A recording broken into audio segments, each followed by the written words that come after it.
changes between both phones are just so dramatic that you most definitely, look at them. Unless you grab this new Sierra blue color, being able to tell them apart is pretty hard. Both are just as elegant, made of the same glossy stainless steel with the same frosted back. Neither is what I'd call easy to handle with one hand, with the new model being 12 grams heavier, meaning you really won't notice. I do recommend you choose a darker color regardless of which phone you pick, as 12 Pro Max didn't age that well with the micro scratches if you watch my After the Buzz. It's really not until you lay them flat on the table that you start noticing differences. The camera hump on the new 13 Pro Max is not just larger in footprint, but also protrudes a bit more for reasons we'll discuss on the bezels, the ceramic shield protection, and the HDR and Dolby Vision certifications. Everything else on the 13 Pro Max is new, from the brighter panel, now at 1000 nit brightness, even if peak levels are the same, but the biggest update is variable refresh rate at 120 Hz. This means that the panel is more power efficient in basic tasks and smoother when taxed with constant movement or whatever games support it. Yes, there's also a smaller notch with a rearranged earpiece on the Pro, but I'm not exactly sure I like the fact that it slightly gets in the way of 18:9 content, or that you're really not getting more information on the top indicators. We had the option to lose the touch bar, but I'll admit that it doesn't really.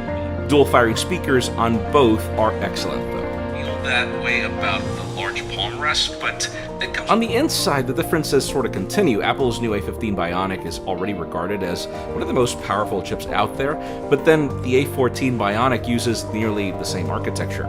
Both have the same RAM and start at the same storage, but the 13 gets a 1TB option. Same 5G capabilities along with the rest of the antennas. Same IP rating, same MagSafe capabilities, even if the 13 can charge slightly faster. If you look at the spec sheet, the 13 Pro Max has a lot better sensors and optics to handle the most demanding of scenarios, at least from a phone.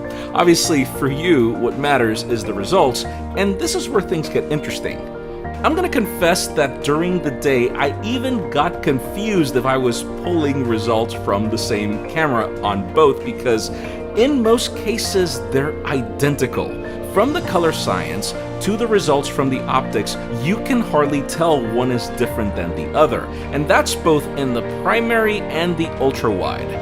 Once you punch in, you'll notice slightly more detail from the 13 Pro Max, and obviously it can push a bit further up to 15x, but let's be real, full zoom is not usable on either. Apple made a big deal about their photo profiles, and it is pretty cool to be able to tweak your iPhone 13 Pro Max to get a little punch and contrast like a pixel, but it seems the gloom doesn't allow that to be noticeable. Also, keep in mind that both phones support Pro RAW if you'd like to change that in post instead. Maybe the only point where I'm annoyed at the moment with the 13 Pro Max is the fact that I cannot disable the macro mode.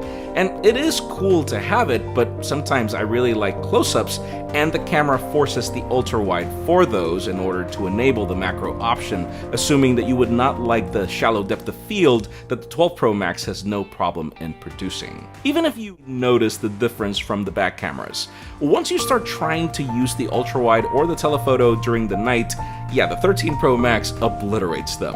This time the phone is not just taking less time to capture the image, but also produces dramatically better results, even if the primary photos are comparable.